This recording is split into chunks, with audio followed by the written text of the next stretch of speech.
A paz do Senhor, meus irmãos, sejam bem-vindos. Hoje, como essa semana nós não vamos ter uma aula presencial, então eu resolvi fazer uma aula aqui online para não deixar vocês órfãos nem tão pouco na mão. Segue aqui comigo, vem aqui pro meu escritório, eu vou passar aqui para vocês. Veja só, na última aula o que eu estava dando? Eu estava falando acerca de que Jesus que fez a obra na cruz, ele morreu. Esse desenho aqui é a caveira, é o Gólgota, certo? A cabeça de Satanás. Jesus Cristo ele fincou a sua espada, que é a cruz, sobre a cabeça de Satanás, ok? Então ele fez a obra na cruz, ele morreu, ressuscitou ao terceiro dia. Veja bem, o texto da Bíblia lá em Mateus, deixa eu ver aqui. Mateus 27, que diz assim, versículos 52 e 53. E abriram-se os sepulcros, e muitos corpos de santos que dormiam foram ressuscitados, e saindo dos sepulcros, depois da ressurreição deles, entraram na cidade santa e apareceram para muitos. Então veja bem, o que é que eu estou dizendo aqui, meu irmão? Eu estou dizendo que quando Jesus Cristo ele morreu na cruz, muitos que tinham morrido crendo na palavra de Deus, eles ressuscitaram. Só que quando Jesus morreu, o texto está dizendo que muitos viram essas pessoas entrarem em Jerusalém. E elas ficaram lá em Jerusalém 3 dias, que foi o tempo em que Jesus Cristo desceu para o Hades para pregar. Está escrito lá em Apocalipse capítulo 1, 18 e Salmo 68, 18, que ele pregou para os que estavam lá no Hades. Ok? Aqui é o seio de Abraão, como passei para vocês. Ele pregou para os que estavam lá em prisões eternas, os anjos caídos. Ele pregou para os que estão no lugar de tormento e pregou para o pessoal que está lá no seio de Abraão. Só que o que é que acontece aqui?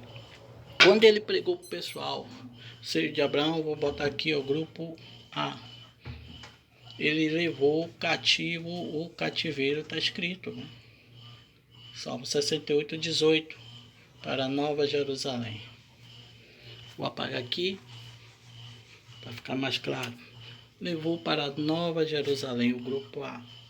Só que esse grupo aqui, ó, grupo B, ficou esperando ele ressuscitar, entraram dentro na cidade e ficaram esperando ele ressuscitar. Esse grupo, quando ele levou o grupo A, o grupo B, também ele pegou e levou junto consigo. Só que assim, ó, preste atenção, esse grupo A que estava no seio de Abraão, eles estavam em almas. E subiram em almas. Só que esse grupo aqui, ó, ele estava já com seu corpo e a sua alma. E também subiram para Nova Jerusalém. Só que quando tiver o arrebatamento da igreja, o arrebatamento da igreja, o que é que vai acontecer, meu irmão? Que vai acontecer que esse grupo A, que subiu em almas para Nova Jerusalém, que está descendo do céu, ele vai ter que retornar para a terra. Para quê, irmão? Para pegar o seu corpo que está ainda na terra, para que ele possa ser glorificado. Os que morreram primeiro em Cristo serão revestidos, ou seja, glorificados. E nós que estivermos vivos também seremos. Deixa eu fazer aqui. E nós também seremos glorificados. E o que vai acontecer, irmão? A igreja vai ser arrebatada. Ok? Então foi aqui que nós paramos. Grupo A, povo do seio de Abraão, subiu em almas, mas desce no arrebatamento para pegar seu corpo. O grupo que estiver vivo nesse período do arrebatamento também vai ser glorificado e sobe para Nova Jerusalém, que está descendo sentido a terra. Segundo o céu, e o primeiro céu é a região, aqui as regiões celestes, como já tinha passado para vocês, E aqui é o nosso céu visível das constelações. Pronto, vamos lá. Dar uma paradinha aqui para poder fazer esse desenho. Nova Jerusalém, ok? Jesus subindo. Ele está subindo, levando cativo o cativeiro para entrar na Nova Jerusalém. Só que o que é que acontece lá? Tem dois anjos querubins com as espadas desembainhadas para proteger a Nova Jerusalém de qualquer ataque de demônios, servos de Satanás, que possa tentar adentrar a cidade. E esses dois querubins, quando veem um ser subindo com a multidão de pessoas atrás deles, eles perguntam um para o outro: quem é que está vindo aí? Olha só, quem está vindo aí? E o povo que está subindo com Cristo começam a dizer que esse aqui era o próprio Deus que estava retornando para a sua casa. Só que aí teve um problema, porque como é que pode Deus estar subindo para a sua casa se o próprio Deus já está lá dentro? E veja, esses anjos aqui já estavam com as suas orelhas em pé, porque lá atrás, como eu ensinei para vocês, Lúcifer, ele já tentou uma vez entrar, no caso, no Monte Sião e tomar o reino de Deus e colocar o seu trono acima do trono do próprio Deus. Então, qualquer um que viesse a se autoproclamar Deus já estava deliberado para a ordem para que esses anjos viessem combatê-los mais uma vez. Quando esse ser chamado Cristo começou a subir em glória, esses anjos ficaram em alerta, porque provavelmente poderia ser mais um ou até o próprio Satanás subindo mais uma vez com a sua investida e quem sabe até com seus próprios anjos disfarçados para tentar mais uma vez adentrar na cidade santa. Coloquei assim no meu caderno de leitura. Agora Jesus está subindo com o seu corpo glorificado, com a comitiva de almas resgatava do seio de Abraão, indo em sentido ao Monte Sião. Isso nós podemos conferir em Lucas capítulo 24, versículos 50 a 53. E levou-os fora até Betânia e levantando as suas mãos, abençoou. E aconteceu que, abençoando-os, ele se apartou deles e foi elevado ao céu. E adorando eles, tornaram com grande júbilo para Jerusalém, e estavam sempre no templo, louvando e bendizendo a Deus. Amém. Atos capítulo 9, capítulo 1, versículo 9, que diz assim, ó: e quando dizia isto, vendo eles, foi elevado às alturas, e uma nuvem o recebeu, ocultando-o a seus olhos.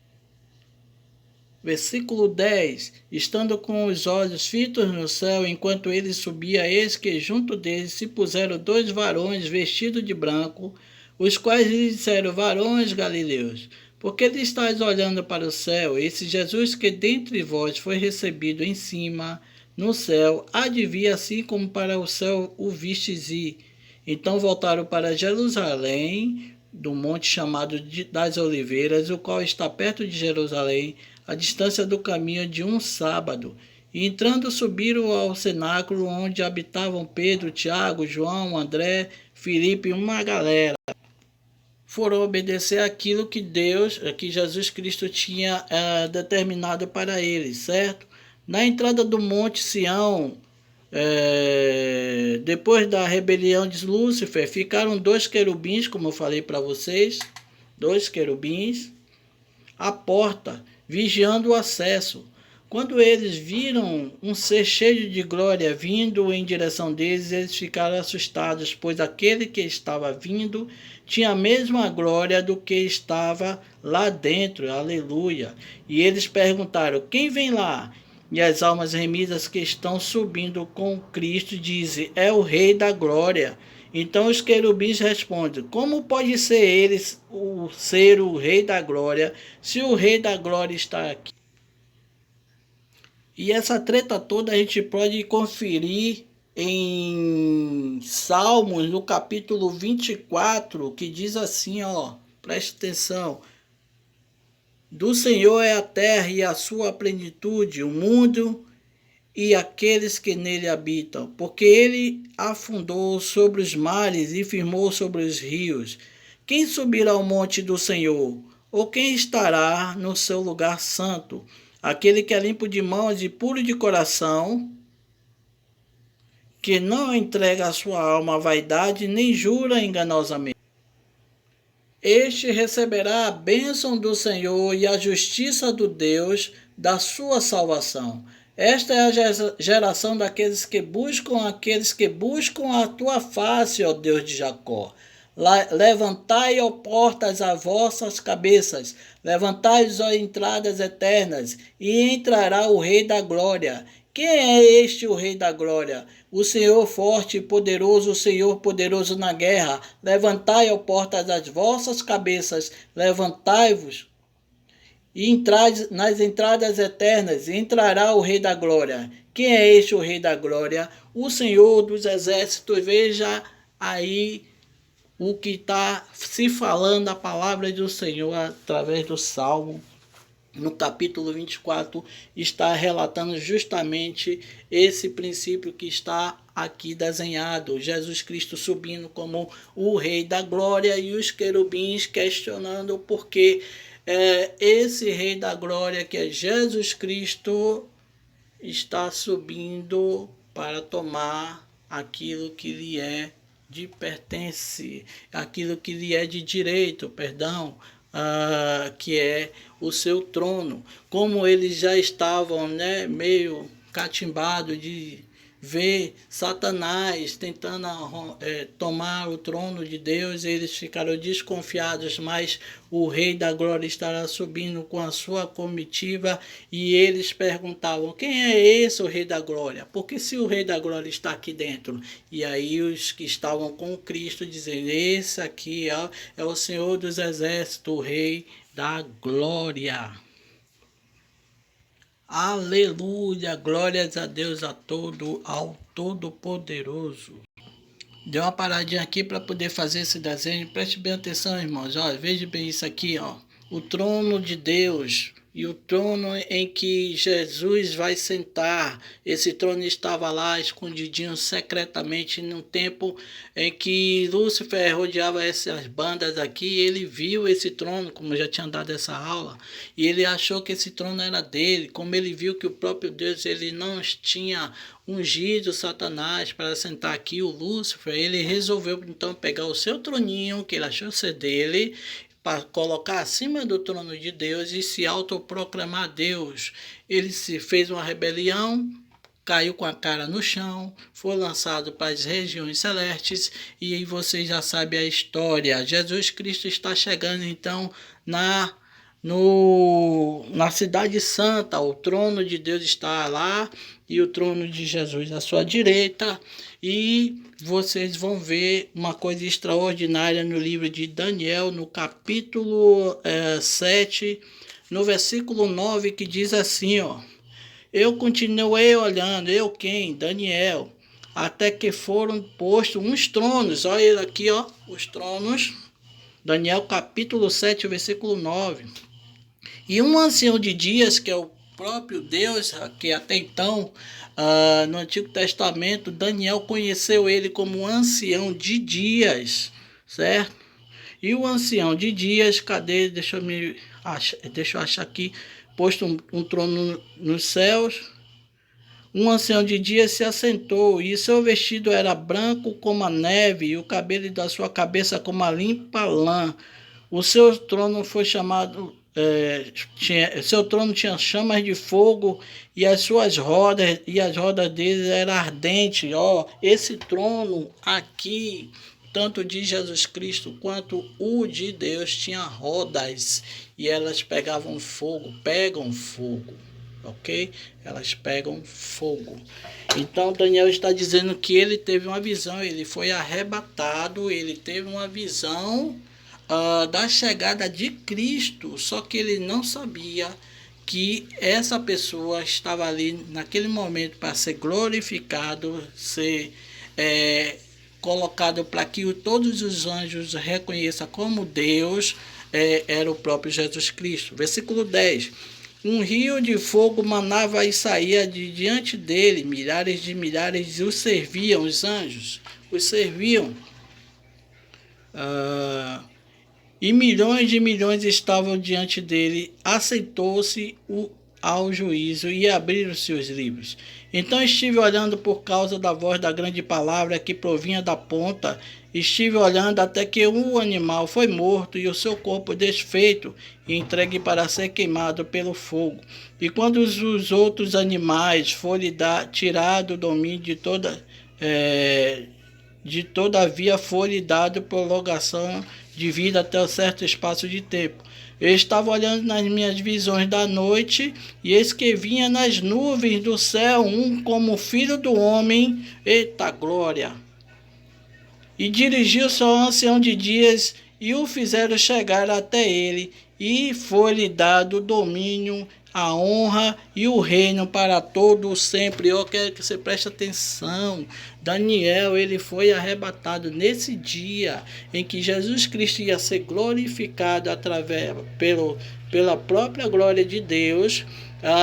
Diante de todos os anjos, ele ia ser apresentado como o próprio Deus, para que ninguém tivesse dúvida alguma que Jesus Cristo é Deus, anjos nenhum tivesse dúvida nenhuma. E Daniel, ele foi contemplado e está no dia dessa cerimônia de glorificação, de coroação de Jesus Cristo. Só que eu vou dizer uma coisa para vocês, não só Daniel estava lá, certo?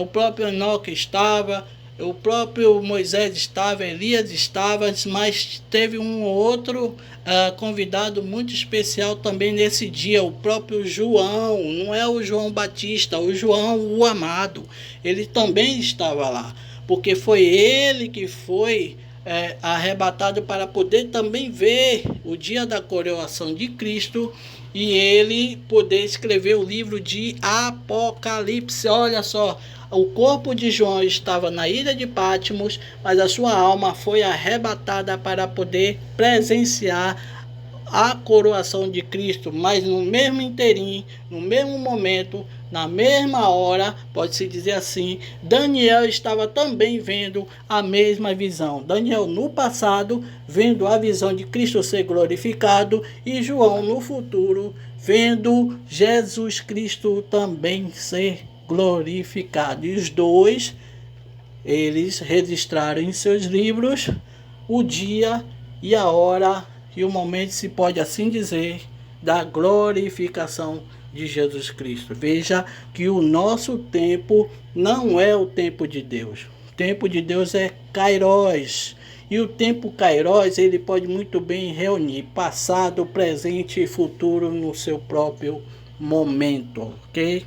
Se sua cabeça está doendo, vai ficar mais ainda, porque veja bem, Daniel está no passado, João está no futuro, mas o próprio João, em Atos, no capítulo 1, onde nós lemos, vemos ele jovem, novinho, junto com seus irmãos, vendo Jesus também ser assunto ao céu. Dá para doer a cabeça? Dá. Você está vendo aí João no presente, vendo João no futuro, vendo Daniel no passado, e os três no mesmo momento vendo um Jesus subir e o outro dois vendo Jesus já dentro da glória para ser exaltado.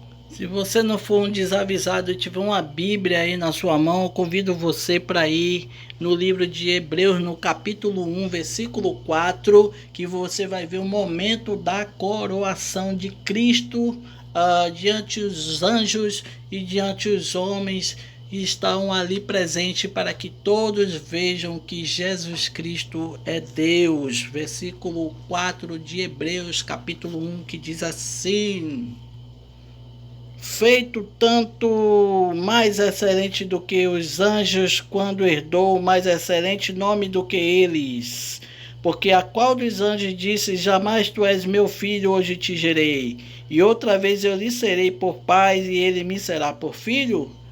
E quanto outra vez introduzir no mundo o primogênito diz: todos os anjos de Deus o adorem. Veja só, Deus dizendo para que os anjos tenham a noção de que eles jamais teriam a capacidade de vencer Deus. Alguém tinha que ter contado essa história para Lúcifer, porque acho que ele não sabia. Mas Deus está aqui dizendo: em nenhum momento eu chamei algum de vocês de filho, nem jamais disse que vocês um dia iriam herdar o meu trono. Mas a esse aqui, Jesus Cristo, que vocês estão vendo em glória subir, vindo da terra, depois de uma obra extraordinária, esse aqui, ó, pode ter certeza, ele não é usurpador, nem ele é tentado, um que vai tentar um golpe para tomar meu trono. Por quê? Porque o trono já é dele, ele é o próprio Deus. Aleluia. Versículo 8 diz assim, ó: mas o do Filho diz: ó Deus, teu trono subsiste pelos séculos dos séculos. Cetro de equidade é o cetro do teu reino. Amaste a justiça e aborreceste a iniquidade. Por isso Deus, o teu Deus, te ungiu com óleo de alegria mais do que os teus companheiros. Tu, Senhor, no princípio formastes a terra e os céus são obra das tuas mãos. Você está vendo Jesus Cristo sendo chamado de Deus, como já dei essa aula, pelo próprio Deus, e sendo glorificado e colocado a ele um cetro de justiça eterno.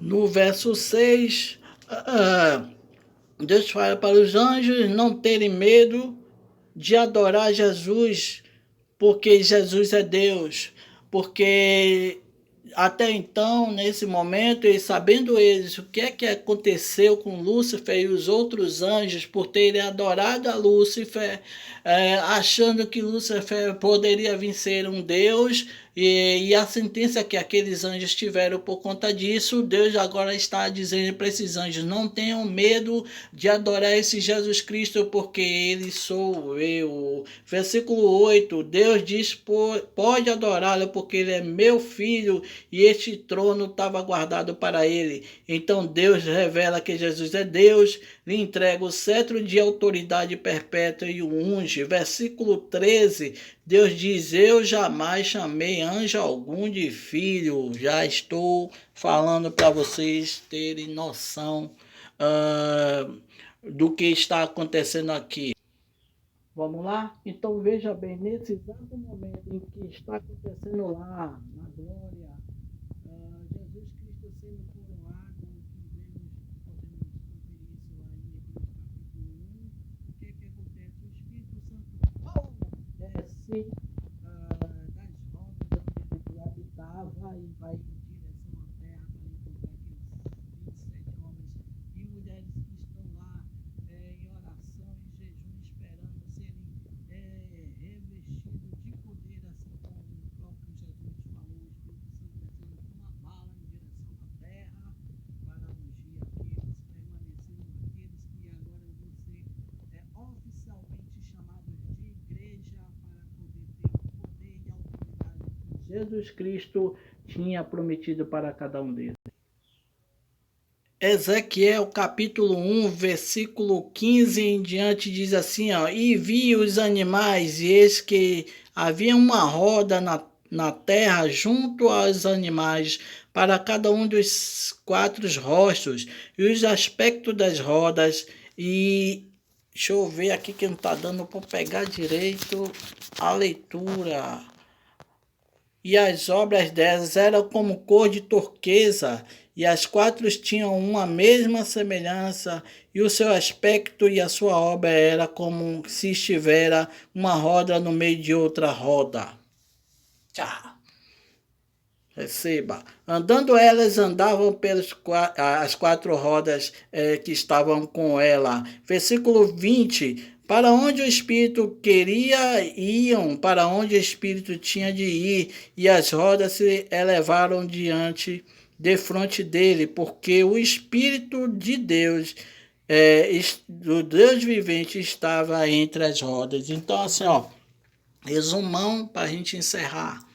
Quando o Espírito Santo, quando Deus fez o homem, ele fez o homem com o Espírito Santo. Ele assoprou sobre a sua narina não só o Espírito no ser humano, mas o próprio Espírito Santo entrou no homem. Quando o homem, lá em Gênesis capítulo 6, já avisei sobre isso, Deus retirou o espírito deles da vida dos homens por conta da iniquidade que estava se crescendo bastante. Então, o Espírito Santo, ele veio para as rodas, que nós vemos lá em Ezequiel capítulo 1 e também no capítulo 10. O Espírito Santo, ele não foi feito para estar dentro de rodas, mas também ele é um espírito que ele não se contenta em ficar sentado em um troninho parado. Então, ele resolveu ficar nas rodas, debaixo dos pés dos querubins, e ele movimentava o trono de Deus. Quando o Espírito Santo, quando Jesus Cristo fez a obra, foi assunto ao céu, ele tinha feito a promessa em João capítulo 17, se eu não me engano, que o Espírito Santo viria para habitar com o povo, a sua igreja, e assim o Espírito Santo fez. Ele veio para a terra e habitou nos então chamado hoje igreja. Igreja não sou eu nem você, igreja somos nós. Eu e vocês somos apenas uma partícula. Não existe individualidade no reino de Deus. A igreja é um conjunto de células que faz o corpo de Cristo. E o Cristo é o próprio cabeça. Amém? Essa é a aula de hoje. Vou terminar por aqui.